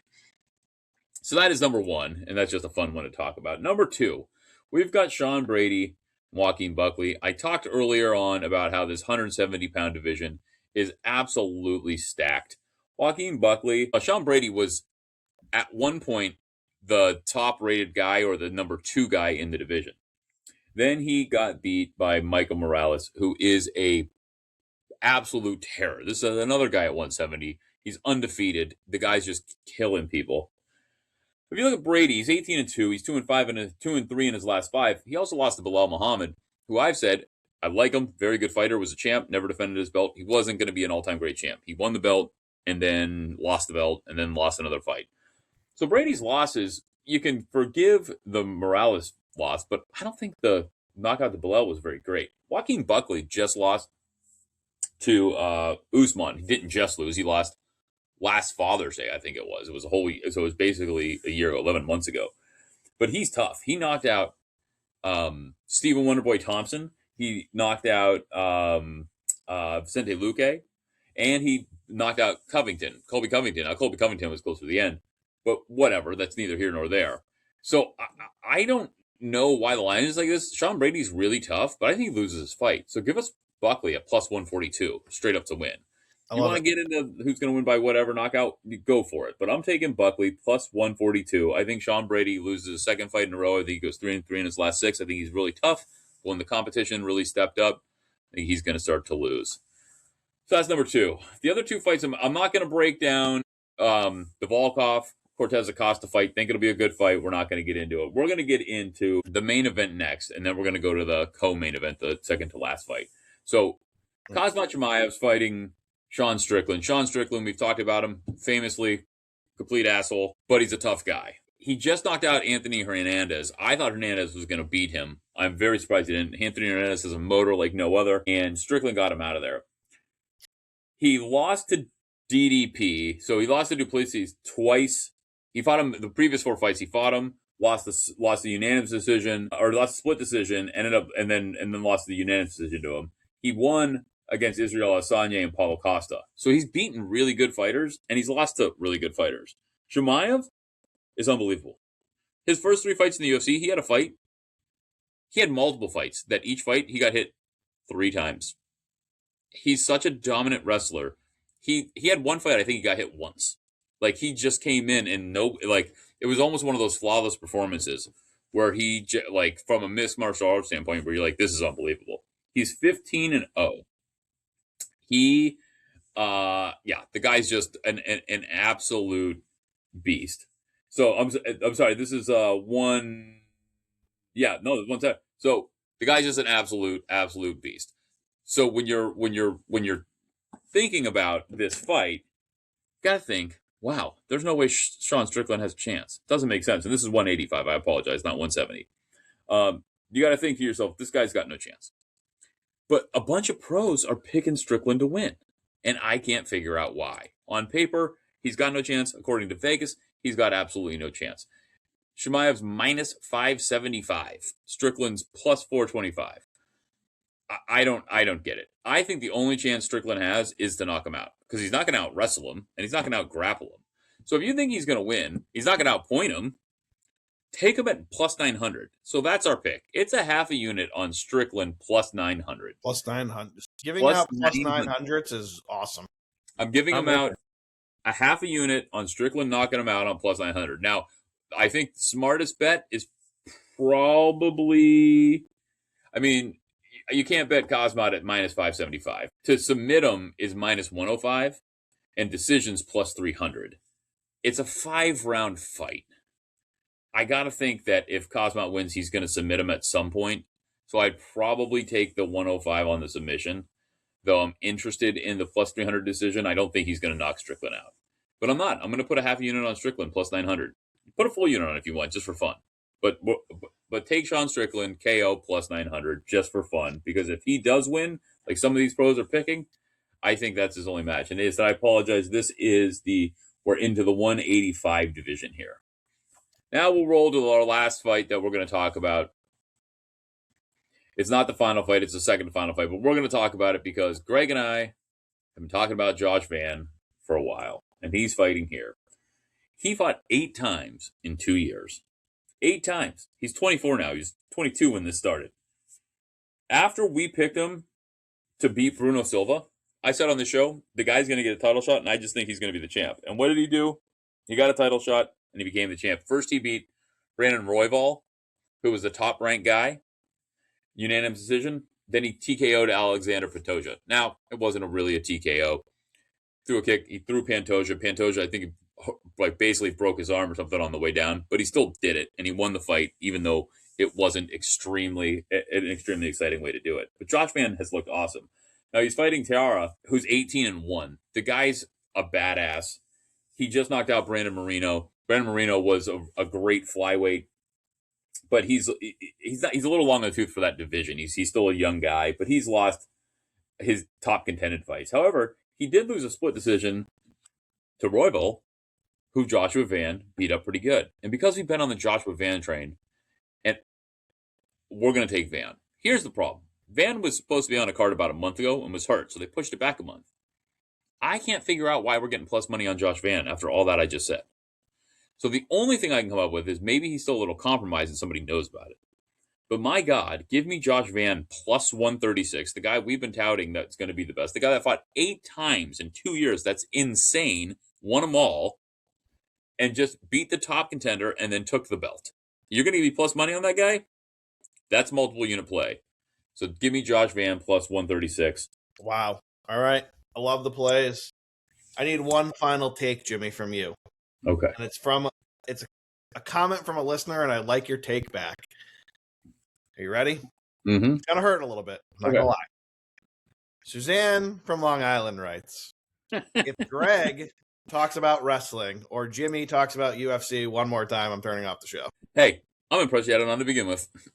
She had it on to begin with because she was texting me about the Celtics, and I said, if you want to know my feelings on the Celtics, please go listen to the last episode. And then she realized how much I hate this team. Yeah. Good. Well, hey, Suzanne, we appreciate we appreciate you listening. Please go recommend 5 more people. Please keep doing it. And yeah, tell a couple of friends. Tell a couple friends. All right. You know how pumped up I get when we start getting some football stuff out. I'm going to give a college one early. I'm going to tell you right now, look, is it a home run? No, but from an odd standpoint and a value standpoint, it is. Go bet Notre Dame right now to win the national championship because they're going to be in the playoff. You're getting 7-1 right now. They are minus 270 to go 10-1 or 11-1, excuse me, over 10.5 wins. They have 12 games on the schedule and they play nobody. They're going to smash Wisconsin. Classic Notre Dame. Yeah, they're going to smash Wisconsin in what they're calling the Shamrock Series at Lambeau Field. Then they play Rice, the powerhouse in Rice. Then they play Michigan State at home, at Purdue, at North Carolina. They'll destroy Stanford. They go to BYU at night. That could be a tough one. They'll crush Navy. They get Miami at home, BC at home, SMU at home, and then they go to the Carrier Dome. Bet them now. They're going to be in the college football playoff. So we got that. And then, oh my God, I love it. They dropped a few games for us. We got NC State, Virginia already on the board on August 29th. Virginia given 3. We got the hoodie going to TCU, although you know me, Jimmy, it's early. We got to look into these. These could be neutral site games, but North Carolina's getting 6.5 from the Horned Frogs. LSU is playing Clemson. I think this is again, right? This was a home and home. Am I right here? It was a home and home, right? So I think this is in Death Valley, LSU this time. Guess the spread. What do you think LSU and Clemson September 5th number is? I'm going to say LSU is minus 3.5. 10.5. What? Yeah, it's a big spread. Yeah. Big spread. I got to see how bad Clemson is, how many people they lost. I think that's it doesn't matter. They were terrible last year. I mean, hopefully they lost them all. And then Labor Day, the Labor Day game, SMU, Florida State, SMU given 2.5. God, I'm ready for this. The game, by the way, the game I was talking about, and Jimmy, you haven't looked at all, right, at any of these numbers? I have not, no. All right. What do you think the Notre Dame-Wisconsin spread is at Lambeau Field? I mean, they're going to kill them. 13.5. 20.5. Jesus. I know. It's That's a lot of. I mean, how bad is Wisconsin fall? Wisconsin used to be like a very, very, very sneaky good Big Ten team. Yeah, that's a number. That is a Danger number. Ross isn't there anymore. That is a number. You're not lying. All right. Anything that strikes your eye in the MLB when it comes to the futures market? Haven't even looked. Let's take a peek, shall we? Please do. Bring it up. I'll start yelling some out. AL East, Yankees minus 330. Is there anyone down the board you take a shot on? I mean, Tampa's only one game out and they're plus 475. I obviously don't think they're going to do it. They're picked to come in dead last. So yeah. I don't know about them. No, I think you got to take the Yankees. Their run differential, so it's like 85 to, and or something like that. And Tampa's like 17. So no, I don't think so. I think you stay put. Now's the time in the Central if you're going to make a bet, because looks like Scooble's hurt. Oh, he's definitely hurt. We just don't know how long he's going to be out for. Guardians plus 210, Royals 3-1. I lean Royals here again. I think you get 3-1. It's decent odds. I'll stick with the Guardians for no reason at all. All right, fair. Just because I will.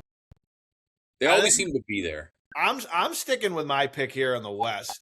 Mariners are plus 110. I'll take the Rangers plus 210. I think the Rangers might surprise a lot of people this year. I know they're 3 games under 500 right now, but I mean, they've been okay. We've watched them compete. So I think they have some pieces. If they can string some wins together here, I don't hate them. I really don't. All right. Anything here in the West? No, not really. I'm looking at other things around that I might like here. My hot take here is I don't think the Braves win the East. I don't know if it's the Phillies. I don't know if maybe the Mets pull off a miracle and come all the way back. Somehow, I think the Braves choke this away by the end of the year. I mean, minus 425 right now. I wouldn't put the money on them. I think Mets 15-1 is terrible. That should be 25 at the very least at this point. I mean, Donnie Baseball's got him playing great right now. In Philly, yeah. I mean, he got Donnie Baseball ready to rock. I wish Mets would get your boy Alex Cora down in New York here. You know what? If the Mets called Alex Cora, maybe. Yeah. Maybe. All right. I know things have been good for the Cubbies, but I think one of the best bets on the board from a value standpoint right now is give me the Pirates plus 850. Take this Central. If you look at them in some of the categories, I mean, they rank out hitting and pitching. The run differential is good. This team might surprise. I know they're 5 back, but again, the Cubs have been on fire. And eventually they're going to come back down to earth a little bit. I think the Black and Gold could win this division. It would be pretty wild if Pittsburgh all of a sudden pulled one out. And then the next one is just like, it's getting absolutely absurd Dodger numbers. Everyone has already anointed them the World Series champion. I'll take the Padres 11-1 all day to win this division. Yeah, I would definitely take a shot at the Padres. 11-1. They're virtually have identical records right now.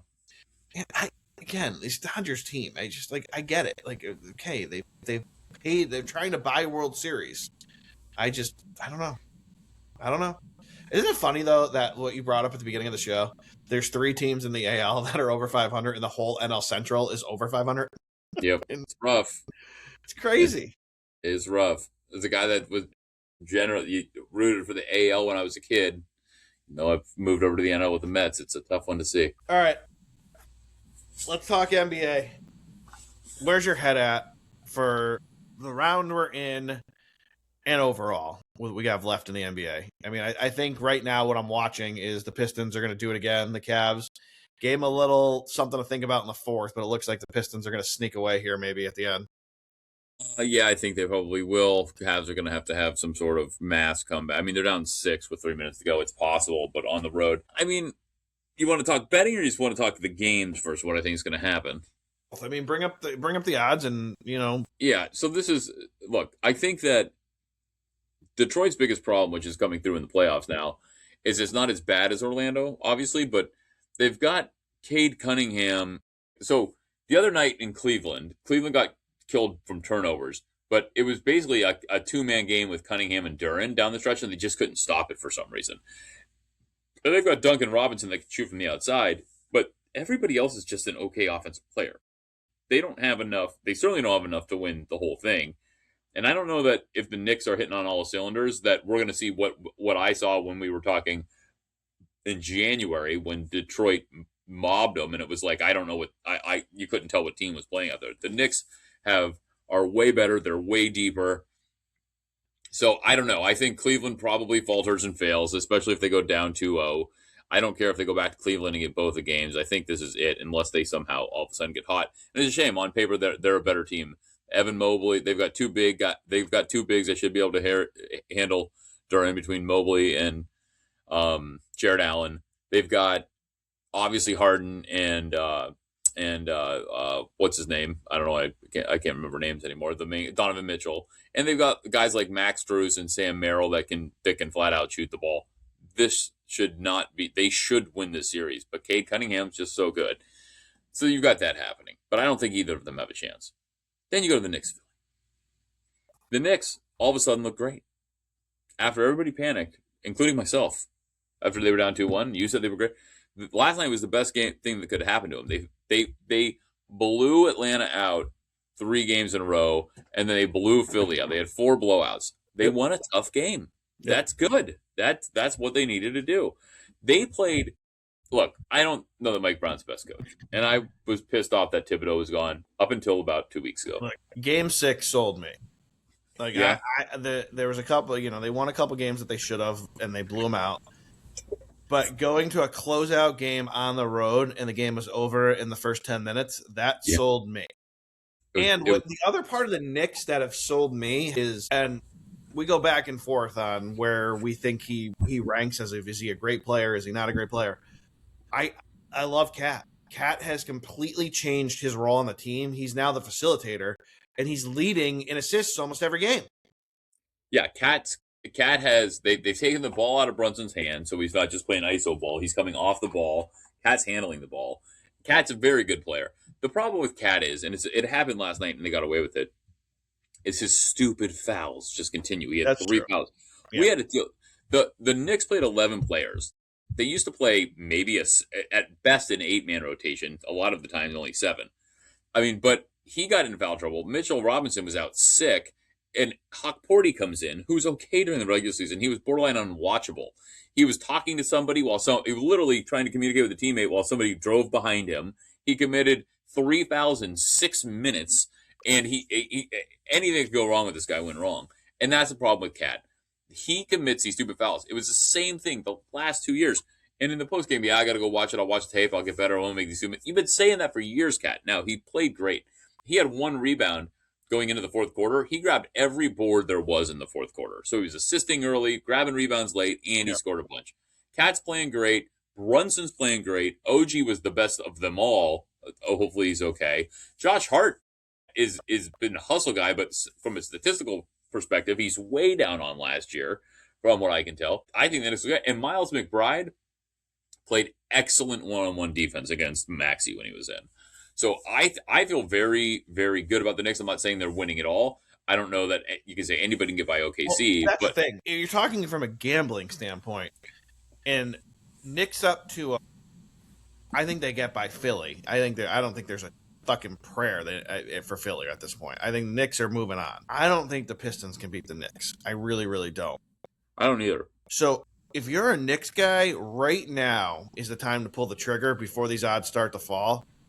Give me the Knicks plus 750 to win the championship. It took 7 games for the Thunder to beat the fucking Pacers last year. Mm-hmm. Okay? It's not like the Pacers went in and the Thunder won 4 games in blowout fashion and the coronation began. They grinded it out to win a championship. This Knicks team is way better than that Pacers team. I agree. I do agree. And you want to give me 750? Right now. 750? Yeah. The fuck out of here. Yeah, I don't hate it right now. And parlay it with the Pirates to win the Central. You make a fortune. Yeah.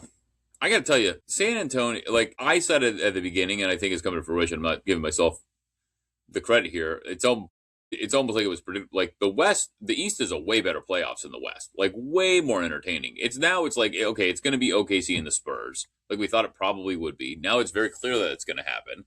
And the Spurs are becoming more and more annoying to me as the season goes on, and I don't know why. Because you don't like them, but they're going to give. But I used to like them. I like Ginobili, and I like Parker, and I like Tim. I used to like them, and I want to like, and I love your kid from Kentucky. I want to like our guy from Rutgers. Like I want to, but the Wemby's annoying for some reason. Yeah. I don't. I don't know what your problem is. It's probably because you've dug in on the Spurs so much that it's just now ingrained in you.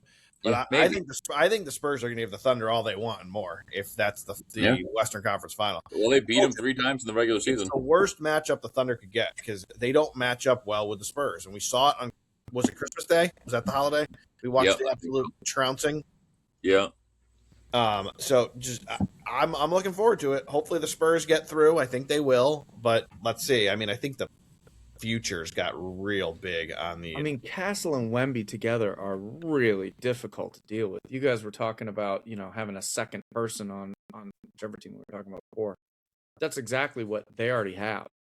Castle's young; he's only year 2, I think, and Wemby's 23 or 22. But their inside out game and the fact that Castle can lead the point from the free throw line with Wemby on the out at 3 land. How are you going to guard stuff like that as they start throwing the ball around? You're not wrong. And they've got a lot of good players. They got De'Aaron Fox is awesome. That's what I was trying to think of. They've got De'Aaron Fox. They've got Dylan Harper. They've got a bevy and they of play players. Defense too. It's crazy. When they want to. They didn't play defense in game 1. They played it in game 2, and they absolutely thumped them. Yeah, and forced 22 turnovers. That my take right now on the NBA is the only bet you can make future-wise is the Knicks to win the championship, plus 750. I think it's beautiful value. I agree. So I'll tell you right now, if somehow, some way, the Spurs can pull it off, and I think if they do, it's going to be in 7. But if they can somehow pull off the Western Conference over OKC, if that's the matchup we get, what's that finals going to be? Spurs minus 140, Knicks plus 110? Yeah, I don't know. You're going to be sitting there with a ticket with Knicks plus 750.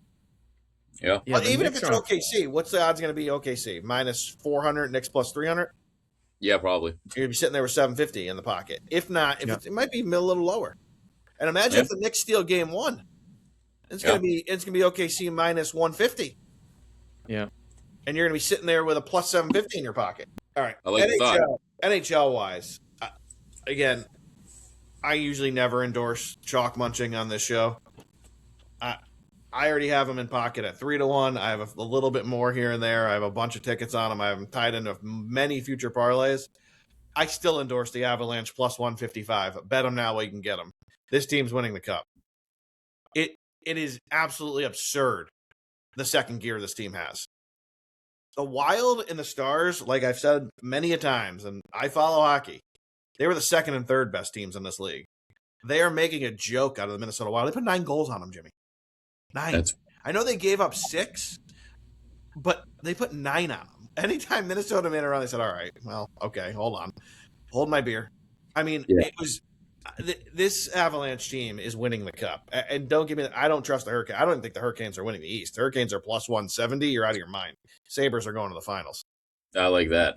Sabres are going to the Stanley Cup Finals. I'll tell you that right now. That will be fun. So the second bet I would tell you right now, well, you can still get it, is I would take the Sabres plus 280 to win the East. Could have got a lot better price the other day because they weren't up 1-0 on the Canadiens, but I love them. I love them. And the only other bet I would endorse if you want to get a little wild, a little crazy, is you can take the Ducks plus 850 because they're going to the Western Conference Finals. So if you think they have a shot, bet them now because you get them at 850. They'll probably be plus 400 against maybe a little less, maybe 350. It is hockey. The Ducks, if you watch them at all, they're fast. Team's fast. Yeah, Mighty Ducks fly around. Mighty Ducks. They do fly together. All right, little update on our bet before we close it out with some NFL stuff. But after round 1, Jimmy, you're down 13-9. You have 2 teams left. Can you make a comeback with the Cavs and Knicks? Or the Cavs are cooked. So can you make a comeback with the Knicks? I mean, they're going to have to win it all. I'm going to lose Vegas, but I have the Spurs, the Sabres, and the Avs still very live. Mm-hmm. Yeah, and I think they're all pretty safe. Not looking good for Jimmy. Looks like Jimmy might have to board a train to the NYC and get those gator arms extended for once and pick up a check. Swipe. There's I prefer if he pays cash. I'll meet you at Don Pepe in Penn Station for a slice. We'll go to a nice Italian place up by like 86. That'll be good for you. We'll walk it off. You love walking. We'll walk it off as we walk back to Grand Central. Like There's a Virgil's somewhere up there. Virgil's are good, but it's not. I'd rather No, go it's to not elegant like that. a nice Italian meal in Little Italy with Okay. Jimmy. It's gonna not be too great. You guys are expensive. gonna have fun. We'll leave happy. Yeah, we'll go to we'll go to 86th Street then. We'll go to Little Italy. Yeah, that's what we'll do. Hey, look, I could be talking shit, and if the Knicks win it all, I might, and even if the Avs win it all, if the other two teams don't do anything, he'll win. All right, I got some NFL stuff for you. Now that the draft is over, we're about to get the schedule. I'm drafting in fantasy. Where's your head at here for the NFL season, Jimmy? It's right around the corner. Before we know it, we're going to be really previewing this. Anything jumping out at you? Anything you see from a future standpoint, from a fantasy standpoint, that you're like, whoa, might have some value here? Look, I haven't dove down the fantasy realm yet. I mean, in these drafts, who's the predicted top 3 picks right now? Bijan. Hold on, I'll give you up to the minute if you want. Let's see. Go into the next draft. I'll tell you the rankings. Let's see. We'll go Gibbs, Robinson, Chase. Gibbs. Okay. Puka 4th, Caffrey 5th, JSN 6, Taylor 7, which I still endorse a Taylor pick every day. St. Brown 8, JJ 9. Look, I get JJ's coming off a bad season, but I still would put CeeDee Lamb over him. CeeDee's 10th. I still think CeeDee Lamb probably should be a top 5 pick. Okay. All right. Yeah, look, I was looking at the divisions, and I think these numbers that they laid out they're good. They're tough. These are tough numbers, right? I mean, my initial thought is I think the Bills get back on top, and I would lay the 130 because it's not a crazy number, and I would take the Bills. I'll tell you. Well, Jimmy's talking. We'll go through the divisions real quick as we'll end with that. But a great bet, if you want value, is try to pick the exacta or even the trifecta, where you've actually picked the whole division. But if you can pick 1st, 2nd, 3rd, 4th, if you can run the division, you can make some good money. You can even make some good money with the exacta if you don't go chalk. Like if you go Bills, Jets, you'll make some money. Yeah, that's a fun game we could play for sure. I don't know, man. We'll see. It's up at DraftKings, so I can tell you them as you go. Go ahead. Yeah, no, I see them there. So I was looking at those. 3.5 to 1, Bills, Jets. That's pretty good. This is what I would tell you. I like, before we jump into let's run down the divisions real quick. Okay. But I do like win totals. I think there's some fun to be. I like win totals. I think there's some fun to be had there. I think that you can find some value in unders on this, more so than overs. And so I do. I think the Bills over 10.5 is a home run where we were going. It's minus 125. You're telling me they're not gonna go 11-6 or better? I can't believe it. I think that the Patriots under 9.5 at plus 115 is also a home run. They're coming off a great season. They've got some turmoil. Their coach is doing what he's doing. I think the Patriots have a disappointing season. I really, really like that play. So those are 2 plays that I was eyeing that I really like, both out of the same division. But I think the world gets right again, and that legitimately takes place. The only other one I was thinking about, but now Tomlin's not there, is Pittsburgh. What are the chances that Tomlin's gone and they have their first losing season? Fuck out of here. Bengals win that division, plus 210's a steal. I'm not talking about a winner. I'm just talking about total games. Because right now, you can get Pittsburgh over 8.5 for even money. They haven't finished the season under 500 in 20 years. Yeah. Right? And they've basically always been good. They're on their fourth coach now in the last 65 years, 75 years. Yeah, I mean, you got to think it's going to be okay. Of course, I know you think the Bengals are going to win. I fully understand. Bengals win. Fully understand that. Last year too, though. Yeah, fully understand. Sorry, Notre Dame. Did you predict Burrow was going down in game 2? No, but just he saying, does that we a said lot. the same thing last year. That's all. Yeah. Right, but I can't predict injuries. Hey, I'm not suggesting that. I'm just saying. I think we started the show with Greg yelling at us saying, "Rub some dirt on it and get back on the field, you pussy." Yeah, I agree. NFL's different. Joe Burrow's different. You got to protect them. Yeah, I don't know. Well, I'm listening. Miami over 4.5 games. I mean, look, I know that they're not great. They've got, they've got a legit. They have a quarterback that I believe in now. Teams don't often go 2-15, so they're going to win 2 games on accident. Do I think Malik Willis can pull off 3 more games? I do. They play the Jets twice. They play the Jets twice. Jets will beat them. Look, mark my words. Minus 115. You better pray if you're making that bet. A-Chain's there for the whole year. A.J. Malik Willis is going to be there. They have a new coach. I'm telling you, they're going to go 5-12. I wouldn't be shocked if A-Chain's traded. Maybe, but those are my 3. That's all I got there. So let's go back to the divisions. All right. Billy Goats win. We're both in agreement there. Ryan's going to say Patriots. Okay, whatever. No, Patriots. No. Good. You're with the Goats too? You're talking about AFC East? Yeah. No. Bills are winning. Fantastic. All right, we'll get him. Who wins the AFC North? I know, boys. It's obviously the Bengals, but we can go ahead and talk it out if you want. No, I think the Ravens get back right this year. New coach. They're not even good. No, I don't know. They're not good. I can't see Cincy losing like they did again. I can't see them having the crappiest defense on the planet again. I cannot see Burrows getting injured again. Like, they've just got too many things for it to. Just from a betting point of view, you can't think of it that way. Well, it's not. Yeah, but it's not like it's even money versus 2-1. It's not like they're separated by a mile, and Cincinnati's is incredible value here. But okay. You did see that terrible defense, and the only way you're not going to see it again is if you don't watch the games, because they're going to be terrible. And Burrow gets hurt quite a bit, so there's no reason why we shouldn't believe he wouldn't. They didn't exactly they didn't bring in a Hall of Fame line to protect him, and I don't know. Greg can die on his sword again on this, and then come up with every excuse for his boy Joe he wants to. I think what I was trying to say there was, from a gambling point of view, you got to bet them. From an emotional point of view, I think we all assume that something bad's going to happen. We just don't know what it is yet, and what's going to be the really biggest factor. There you go. I mean, Greg, we know you like the Bengals. So the South. This is. I got to tell you. You want me to go first on this one? Because go ahead. I'm going to take.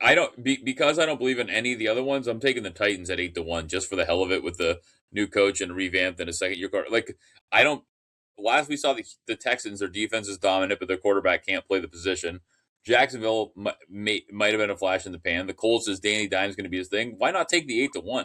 Because and it's not that I think it's actually going to happen, but of the other 3, I think the odds are terrible in the other 3. I don't know who you're going to how do you pick one of those? So I probably wouldn't bet this, but if I was forced to, I'm going to take the 8-1 because I think it's wide open. This is a tough one. I didn't look at the odds, but Texas, man, I just think that was a flash in the pan in the sense that the offense was so bad. The defense was so dominant, so difficult. Really good. I think if your offense just gets a piece or doesn't fall in their face like they did last year, they'll be great. They'll be good enough. Yeah, I'm leaning Texans here, plus 125. The D is just so good. So good. I don't like CJ. He's got to really bounce back, but that Texans D is just so good. Fake or not, he pretends to be a leader out there. Like, he sounds like he's a leader. And I know he had those couple bad games towards the end of the season, but I can't see how you can blow a defense that good. But again, Cincinnati blew an offense that good last year with injuries and everything Greg said, et cetera, et cetera. But you just never know. It's a league that's so competitive. There's so much parity. It's entertaining. What about the AFC West? Oh my gosh, here we go again with this. Yeah, this is. I mean, all of these numbers are wild. I think the best value on the board is the Broncos at plus 225, but there's really no great bet here. Unless we think the Chiefs are just going to bounce back and be themselves again, then 160 becomes the best bet on the board. The Chargers, We want to love them. We love Harbaugh. We love Herbert. They've done nothing to show you that plus 190 is a reasonable number. The Broncos were the team that should have went to the Super Bowl if they didn't lose their quarterback. And we don't need to talk about the Raiders, I'm assuming. So I don't know. I just talked myself in live time. Chiefs plus 160. That's probably the bet. Oh God, no! They missed the playoffs again. Give me the Chargers plus 190. I hope you're right. I think you're wrong. As you said that, But I'm right. On this show. No, I know, but I don't think I think it's Chiefs or Broncos. Just curious, what happened last year? The Chiefs make Broncos. The playoffs? They didn't make the playoffs. They didn't, but the Broncos won the division. The Chargers make the playoffs, or they didn't make the playoffs? They made the playoffs, and they shit the bed. They did. Yeah. They lost a road game to the team that went. They win the division. They lost a road game to the team that went to the fucking Super Bowl.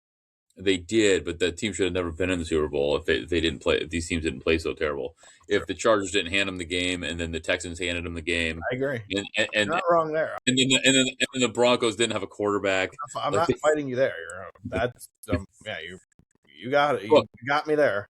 I want you to be right because I want Harbaugh and I want Herbert. And look, they do have Mike McDaniels there. And maybe he wasn't the greatest head coach, but he's a great offensive coordinator.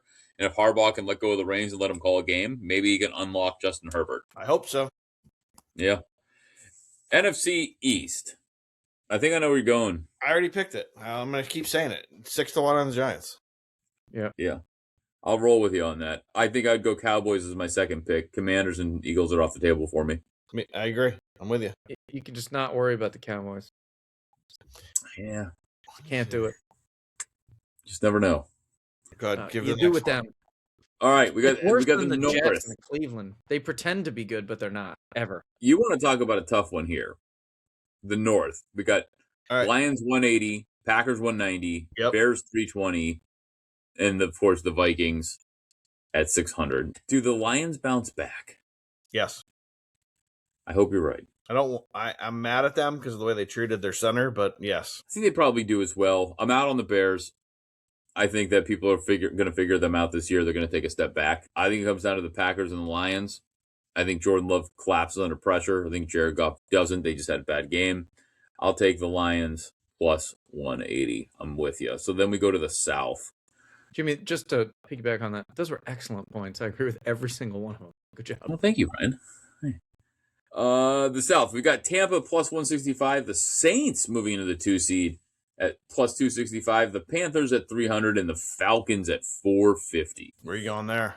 I mean, look, the sexy pick I think is the Saints because they started coming on at the end of last year. They've got some pieces. They've got Kellen Moore as the coach. You know, we lost Mike Evans in Tampa, but is it a year too soon for the Saints? Maybe. I think the Falcons are cooked before the season starts. Although they do have Stefanski. So maybe they're not. So I'm going to take the Falcons 450.